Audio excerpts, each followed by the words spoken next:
It's time to brave the swamp and get a little bit filthy. Today we are talking about the Rotmire Creed.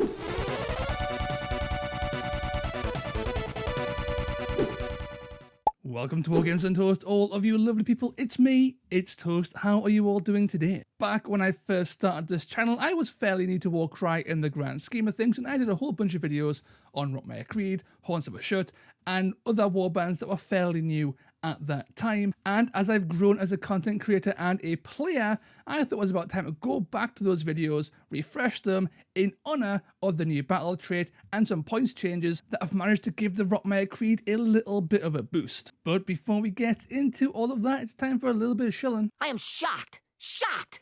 Well, not that shocked. Please consider leaving a like, a comment and subscribing, as that helps me fight against that dastardly YouTube algorithmic demon. And if you want to help in a more tangible way, then please consider signing up to my Patreon or my YouTube members, or using my Element Games affiliate link down below when buying some new Warcry gubbins. A huge shout out to my patrons and members who you can find on screen now. Badoosh. But with all of that out of the way, it's time to get on with the show. And now for something completely different. And we are back, and as per usual, I'm going to start with their battle trait, waiting for the Leech Lord. Enemy fighters that are within 1 inch of 2 or more friendly fighters with this battle trait cannot make disengage actions. This battle trait is woefully underrated. Yes, it requires some setup. You do have to have 2 guys next to somebody, but once you do, you functionally have a free net that always goes off for free with no dice requirement or anything, dice rolls, ability dice, nothing. It just happens automatically.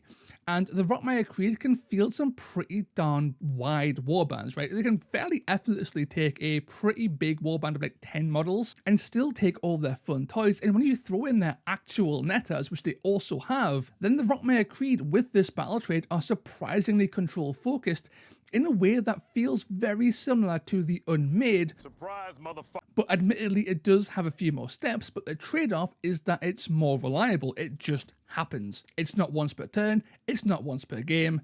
Everyone who is next to 2 guys just can't disengage. And that's useful in all kinds of situations, but it's especially good against things like Wiltaco Hunters and the Hunters of Hawanshi, both of which can disengage when they react, but now they can't, and you are free to beat them to death. So yeah, it's a bit of a shame that people don't really play Rotmire Creed, and this battle trait has went under the radar for so long, because I legitimately think this is quite a powerful battle trait. One of the stronger battle traits in Warcry even. But battle trait out of the way, let's look at their reaction, and we have the standard counter but with a gimmick reaction that many early-ish Warcry warbands have, and the Rotmire Creed arguably have one of the coolest and most damaging in Bile Blood. A fighter can make this reaction when they are targeted by a melee attack action. After the damage is totaled, but before it is allocated to this fighter, roll a dice for each critical hit scored from that attack action. For each roll of a 3+, allocate 3 damage points to the fighter that made that attack action. This is fairly useful in a number of situations. The most notable though is if they are throwing a whole bunch of dice at you, right? If they have like 4 attacks, 5 attacks, 6 attacks, throwing into you, just Bile Blood and take that risk, especially if they're hitting you on a 3+ and counter becomes less reliable. As a side note, if you're against a person who uses weighted dice or is ungodly lucky, then Bile Blood is wonderful because they'll be rolling crits like no tomorrow, and then you'll be doing damage back to them in equal measure, and that's always fun. Ultimately though, Bile Blood, for as fun and as potentially damaging as it really is just more of a bursty counter, and the damage does tend to even out in the end, and nothing feels worse in Rotmire Creed than missing that 3+ roll and doing no damage, where counter just does its damage flatly every single time. So it's a bit of a toss-up. I personally like using Bile Blood. I think it's a lot of fun to use, but it does depend on the situation. If they're hitting you on a 5+ for whatever reason, counter is then usually the best way to go. Another scenario where Bile Blood's really good is against any faction or ability that can increase the odds of them doing critical damage. Now, if you watched my sequencing video from way back when, Badoosh, link in description, you'll be aware that many reactions that interact with critical hits and critical hit abilities don't tend to work due to sequencing. However, Bile Blood is one of the very few exceptions to this, because Bile Blood has this extra little line after the damage is totaled, which completely balks a whole bunch of critical abilities that would otherwise avoid that. And yes, that does include Ignite Weapon from Flameseekers, which is shocking because sequencing in every other scenario in Warcry goes in Ignite Weapon's favour, but not this time. And that's some tech you can take to the grave. Going on to their generic abilities, they only have one, and it's a weird one. It's a double called Gruesome Harvest. A fighter can use this ability only if an enemy fighter has been taken down by a melee attack action made by them this activation. This fighter now has a potent vial until the end of the battle. While a fighter has a potent vial, when they use an ability, the value of the ability is treated as being a 6, even if the ability dice shown is a different score. Gruesome Harvest is a setup ability that can do a lot of work if you pull it off early, because the vast majority of abilities in Rotmire Creed are ability dice dependent, which is fairly unique for a warband. So Gruesome Harvest does have a lot of play as a way of making all those abilities much more powerful. Now the issue is, if you're going to use Gruesome Harvest, you aren't using things like Onslaught or any of your other fantastic abilities, so you've really got to use this sparingly.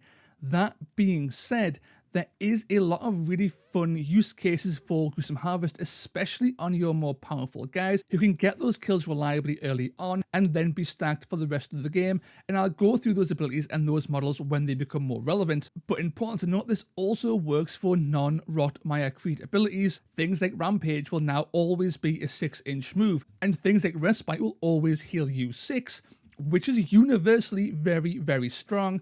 So there is a use case for Gruesome Harvest, but don't expect to get it off every game. And in general, don't get greedy with it. What you want to do is pick off somebody who's already wounded, who's already near death, so you're almost guaranteed to get the Gruesome Harvest off on, say, turn 2, maybe even turn 1, and then from there you can extract insane amounts of value. Now, one final thing, I did say you really want to focus on your big guys for getting this, but don't be afraid to Gruesome Harvest early on with one of your chaff, because their blowpipes do gain a lot of benefit from this, so it's definitely worth considering even on your mooks. So generic abilities out of the way, let's get onto their units, and we start with the Witherlord. I have went on record many times and expressed my love for the Witherlord. This guy is just a solid guy for his cost, and at one point he was a very popular ally in Chaos, because he was just so darn effective. He has fallen out of favor a little bit as an ally, but as a leader that you take in your warband, the Witherlord is still a serious threat, and that's for a number of reasons we're going to get to in just a little bit.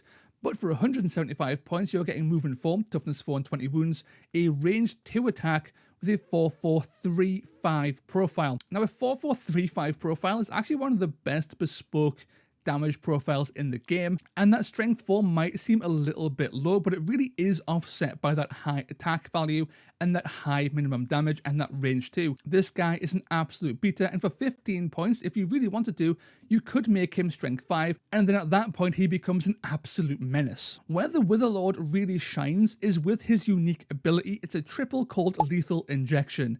Pick a visible enemy fighter within 1 inch of this fighter and roll a number of dice equal to the value of this ability. For each roll that exceeds the toughness characteristic of that fighter, allocate 5 points of damage to them. Lethal Injection is a wonderful Hail Mary against your average toughness of 4. With a high enough triple, you are looking at around about 10 damage on average. Anything below that, you're looking at like 15-20 damage. And if you somehow manage to reduce toughness, which we'll get to in a little bit, it's not unusual to do 25 or maybe even 30 damage. Now that top end will require one of two things, either incredible luck or a lot of setup. But Lethal Injection, even at base into average things, just chunking for an average of 10 damage with a spike of up to 30 damage is rather incredible. Lethal Injection is always a threat. It can always just pop off, and when it pops off, it is unbelievably powerful. It's one of the strongest damaging triples in the whole game, potentially. 10 damage is not insignificant. You could be killing an entire chaff model with that, and with your regular profile of a 4-4-3-5 or a 4-5-3-5, you could be killing 1 or 2 more chaff in addition to that Lethal Injection kill. It is just a wonderful damage multiplier. It is a lot of fun, and it naturally combos with Gruesome Harvest, allowing you to always get that 6 dice roll. And the final ability this guy has is a quad called Ensnaring Strike. This fighter makes a bonus attack action. In addition, if that attack action scores any critical hits, the target fighter cannot make move actions or disengage actions for the rest of the battle round. It's just a potential of a net and a bonus attack action. You will likely just use Rampage. There are Hail Mary use scenarios for this. It is just a little bit underwhelming. Rampage is typically a better bet because of its utility on that movement action you get as well. And again, with Gruesome Harvest, Rampage actually synergizes with Rampage more than it does your own unique quad, which is a little bit unusual. So Ensnaring Strike, it's kind of fine. A few models can use it. The Witherlord is not the only person. But for the most part, it's not really worth thinking about unless you really want to net something but want to spend a quad instead of a double. Right, it's very, very strange. And it's also unreliable. Right? You've got to land a crit on 4 dices, which is not all that reliable in the grand scheme. So going from the heights of the Witherlord, let's go onto the bloated ones. And I love the bloated ones. These guys are the highlight of your basic fighters, and both are surprisingly good. You have 2 variants, and both have movement 4, toughness 4, and 18 wounds, which is a wonderful wound total, I might add. And attack-wise, the Raker Claws are 5425, and the Hooked Net is 4425, and both, like I said, are great. I personally prefer the Hooked Net because it's 5 points cheaper. You do lose that attack, but you do gain the net. And the Rotmire Creed net is up there as one of the best nets in the entire game. And the reason for that is, I will get into now, it's a double. You pick a visible enemy fighter within 1 inch of this fighter and roll a dice. On a 3+, allocate a number of damage points to that fighter equal to the roll, and that fighter cannot make move actions or disengage actions for the rest of the battle round. So this is a net that also does flat damage, which on average, if you're throwing your net, you're doing like 4 damage, which is more damage than you are likely to do with that extra attack on the Raker Claws. It's also more damage than you're likely to do with an Onslaught. Throw in the utility of the net, your durability, and your blendy melee profile with that very juicy crit 5. And bloated ones become the backbone of your control and your damage game. But not only that, they have another ability, and that ability is also potentially really interesting. It's a triple called Slashing Attack. Roll a dice for each visible enemy fighter within 3 inches of this fighter. So 3 inches is a pretty big bubble. On a roll of a 3 or 4, you allocate 1 damage point to the fighter being rolled for, which is not that great. On a roll of a 5 to a 6, allocate a number of damage points to the fighter being rolled for equal to the value of this ability.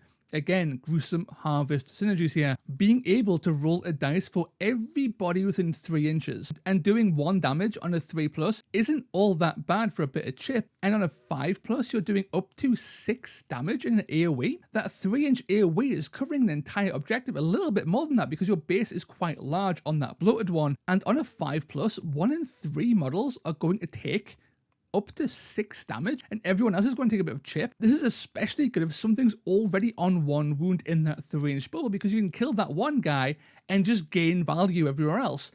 Slashing Attack is often overlooked by Hooked Net because Hooked Net is so powerful, but the AoE potential of Slashing Attack can really spike, especially if you've managed to get Gruesome Harvest off, because then Slashing Attack is always spiking that 6 damage, which is really, really nice. And both the Raker Claws and the Hooked Net can use Slashing Attack, which once again really puts the focus on the cheaper and more versatile Hooked Net variant and not the Raker Claws, which is a shame because having a guy with 5 attacks, 6 attacks on Onslaught with this profile is beautifully blendy and does have its role. I think the Hooked Net does just overshadow it in just about every single scenario. So going on to our second mid-rangey unit, we have the Carrion Catchers, and I quite like Carrion Catchers just for their raw stats. For 100 or 105 points, you have a movement 4, toughness 4, and 12 wound model, with range 2, 3 attacks, strength 4, and 2/4 damage, or 2/5 damage if you go with that Impaler variant. Of the two, I am a big fan of the Snatcher Hook, and the reason for that is he is cheaper. Losing 1 crit is a hit to his damage output, but you know, 5 points is 5 points, and I think I'd rather just save those 5 points. Now for 100 points, toughness 4, movement 4, 12 wounds, and a 3/4, 2/4 at 2 inches of range is a really solid profile. This is a very well costed model.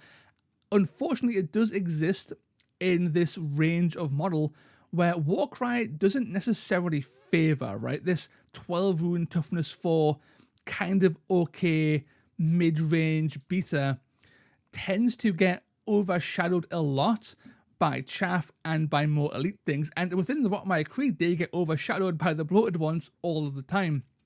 But they do have their place.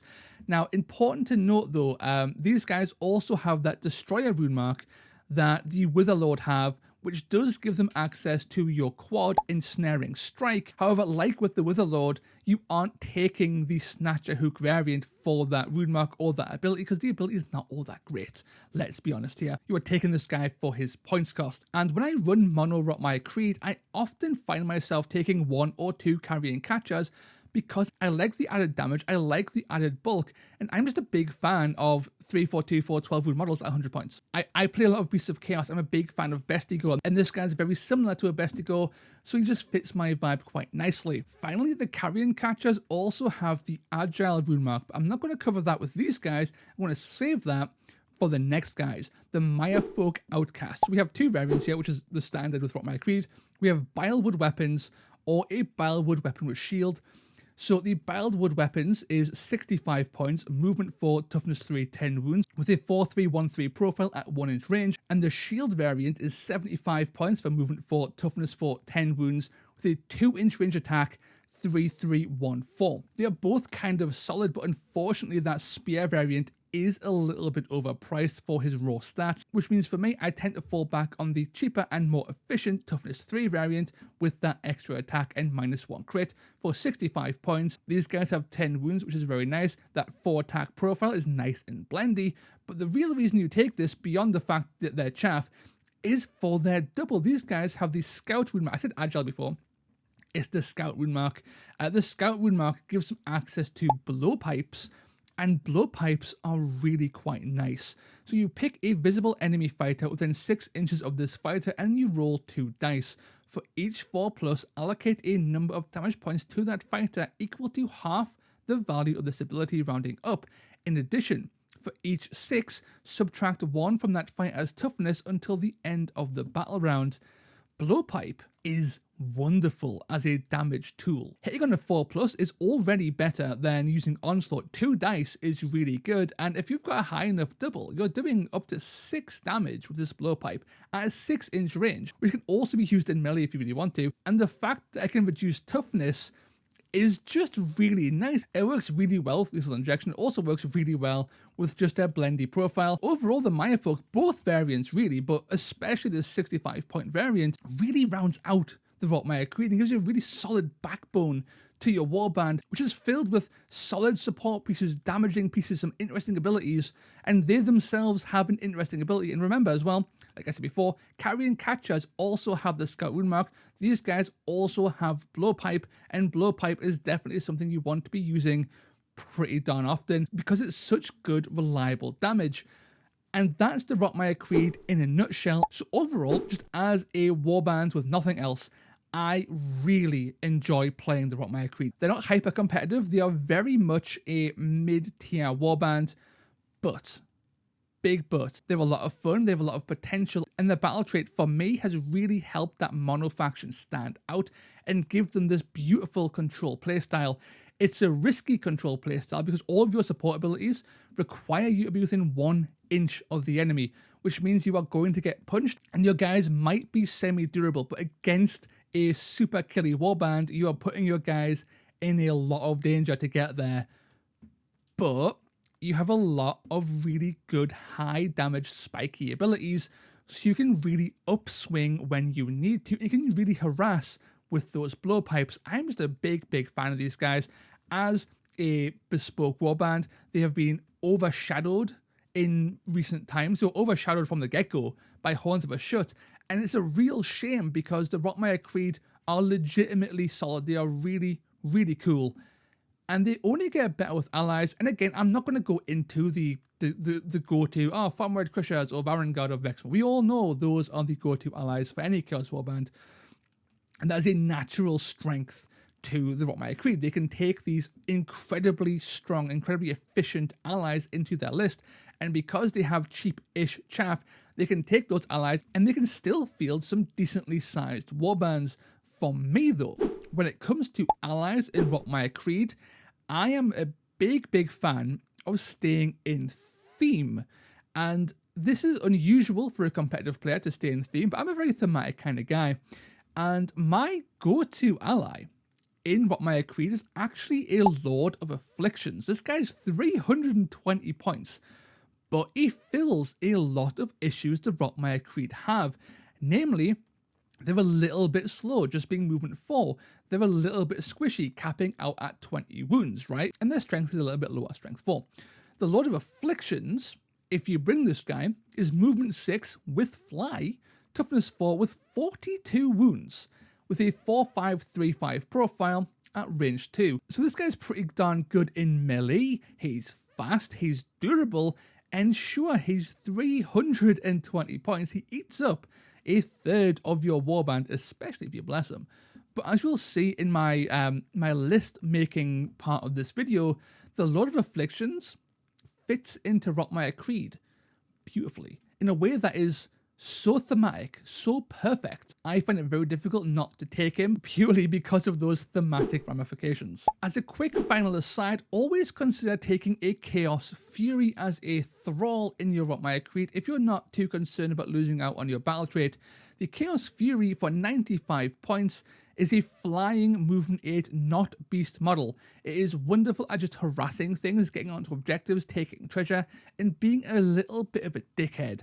And I am a huge fan of Chaos Furies, and for 30 points, you're basically losing out on a blessing to upgrade one of your Maya folk to take, but I've had a lot of success running Furies in any Chaos list, so if you want to get a little bit saucy, consider that Chaos Fury. Before I go, I do want to touch on some lists, and I have two I want to go through very quickly. And the first one is Mono Faction. We have a Witherlord, 2 bloated ones with Raker Claws and Hooked Nets, a Carrion Catcher with Impaler, a Carrion Catcher with Snatcher Hook, and then 5 Maya Folk Outcasts with Bilewood weapons. This takes you to 985 points, and with those 15 points you can give your Witherlord +1 move, +1 toughness, +4 wounds, or +1 strength. A 10-man warband is always very nice to see, but a 10-man warband with this much blend to it is quite effective on the battlefield. You have the Witherlord who's good in combat, you have the bloated ones who are good in combat, you've got 2 Carrion Catchers who are good in combat, you've got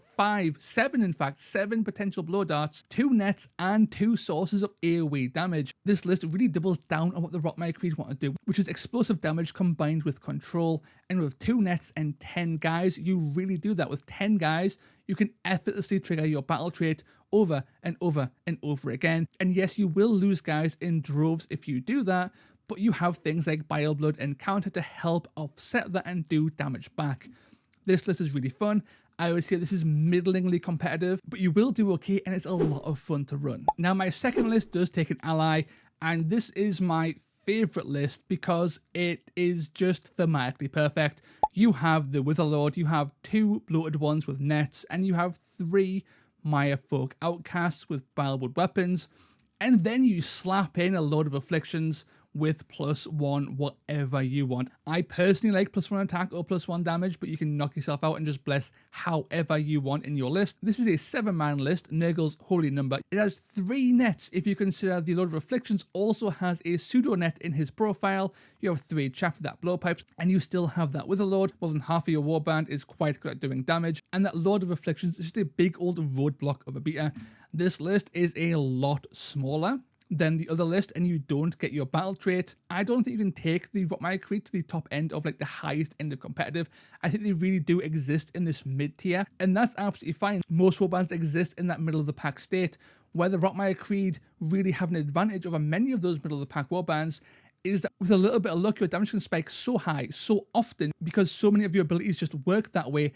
And you throw in the fact you've got some really good nets. They're just so gosh darn solid. They're my favourite Nurgle warband by far. I'm not a fan of Nurgle demons. I'm not a fan of Nurgle mortals. Rotmire Creed though, inject it. Lethal inject me all day long. I'm absolutely fine. I'll die for the cause. They are so much fun and they need a little bit more love. Check them out. They're great. But that's the end of this video. Let me know in the comments down below what you think of the Rotmire Creed. And until next time, lads, ladies, and everybody in between and beyond, Ta-ra.